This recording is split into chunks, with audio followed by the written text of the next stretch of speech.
Break नंतर आपल्या सर्वांचं पुन्हा एकदा स्वागत। ज्योती जाधवच्या नावानं वाल्मिक कराडनं लातूरमध्येही जमीन खरेदी केल्याचा आरोप होतोय। लातूर टेंभुर्णी महामार्गाजवळ 4 ते 5 एकर जमीन आहे। ज्योती जाधवच्या नावे 5 ते 6 कोटींची जमीन खरेदी करण्यात आल्याचा आरोप करण्यात आलेला आहे।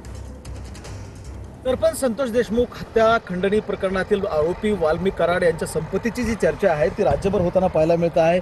पुणे असेल, सोलापूर असेल, बीड, परळी असेल, या ठिकाणी अनेक ठिकाणी बेनामी संपत्ती आढळल्याची चर्चा जी ती होते आहे। ज्योती जाधव त्यांच्या नावे देखील जी जमीन आहे ते लातूर पासून बोरगाव काळे जे गाव आहे त्या गावाच्या हद्दीमध्ये आढळलेली आहे। साधारणतः 4 ते 5 एकर ही जमीन आहे, ज्या जमिनीची किंमत कोट्यवधी रुपयांमध्ये येते।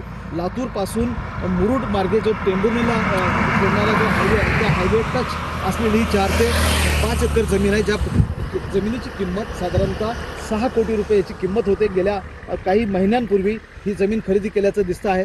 सातबारा जो आहे तो ज्योती जाधव यांच्या नावानं आहे आणि हा सातबारा आमच्या हाती लागलेला आहे। लक्षात घेतलं तर लातूर शहरामध्ये देखील काही प्रॉपर्टी बेनामी असल्याचं चर्चेला येतं आहे।